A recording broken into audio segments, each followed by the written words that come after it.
So this is called Boundaries That Create Exceptional Relationships. I was worried, won't all this talk of I own me and property rights break down the glue of duty and guilt holding many relationships together? Does it perpetuate selfishness or everyone out for themselves?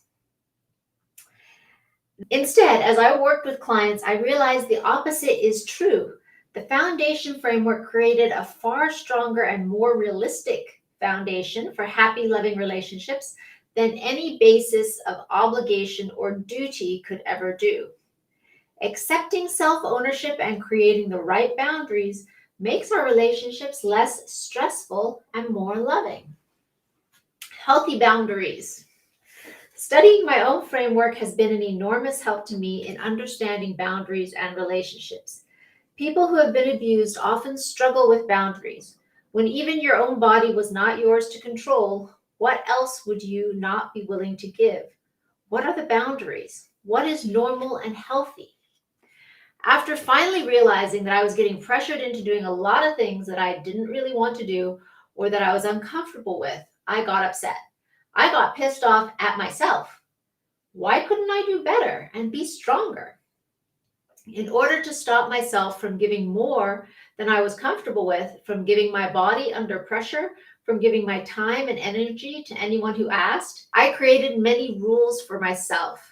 Then I got mad at myself when I would break my own rules. The predictable happened. I slept with a guy, quote unquote, too early. He ghosted and I felt hurt. I coached someone for free because they needed help, and that made me feel taken advantage of. Then I was frustrated when they didn't act on the advice, because when it's free, people often don't value it. I created rules to keep me out of situations where I would be likely to be pressured. The rules were helpful to an extent, but felt restrictive because they were outside of me, hemming me in like an encircling iron wall. As I did the healing processes suggested by my coach, and as I created my own healing processes and things that I put in this book, things began to shift inside of me. Boundaries, conviction, and self-love were not things outside of me that I was trying to impose on myself. That conviction and those standards are inside of me. I stand differently, speak differently, feel differently, and look out at people around me differently. I share these emotional healing tools that worked for me with people whom I mentor. I'm going to share one with you now. The next level of the foundation framework is our deals, right? Deals are the basis of all relationships. That's this level right here. And relationships are where most of us women trip up. We don't understand the right boundaries when conducting an exchange of value, whether it's a romantic exchange or business deal. Not having the right boundaries is just another way of saying that we don't fully appreciate and accept our property rights. Once I understood that I own myself fully, I understood that everything that I create is my property. My body, my mind is also mine. And everything that I create with my property, right, which is my body, my mind, that also belongs to me. Under property rights, the benefits or value created from something you own is also your property. For example, interest made on your money belongs to you. The juicy fruit produced by a tree in your garden is your fruit. You can sell it. You can make a deal and make money on it. The money that you get from that exchange then belongs to you. So any service that I perform, any product I create belongs to me. No one else has a right to it unless I give them that right in an exchange or contract. That is what is meant by the deal. I can exchange my creations, my property, for something else I want. So for instance, I provide legal services for payment. I sell my online business course. I invented an air filter device to allow people to breathe clean air in polluted cities.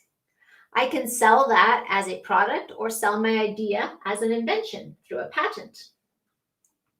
This understanding of property rights in our creations is incredibly important for women in business, especially in how it pertains to what I call the female discount.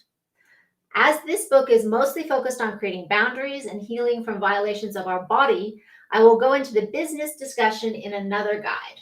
But what are the rules that govern that exchange or deal that protect us from theft? In contract law, a valid, enforceable, one could say moral contract, must have 5 elements. The rules of the deal: an offer with a definite object of exchange, a willing acceptance, an exchange of value, the mental capacity to understand the deal, and no undue pressure. As I looked around me, I realized it's all deals. Society itself is based on property rights and deals, including almost every single interaction I engage in. Society itself is based on property rights and deals, including almost every single interaction that I engage in. The branch of psychology called transactional analysis demonstrates that every single conversation and relationship is transactional, meaning it's an exchange. Usually, it is an exchange of energy, emotion, or intangibles, not just money or objects. Most of these deals are unspoken, but they exist in our expectations. I wash the dishes, you thank me, give me recognition. I care for my child loves me. I create a beautiful home, my husband shows his gratitude. I follow the teacher's instructions on a paper, I get an A. We get most upset when we feel people are not living up to their end of the deal, when we don't get the recognition, thanks, grade, or money that we feel we deserved.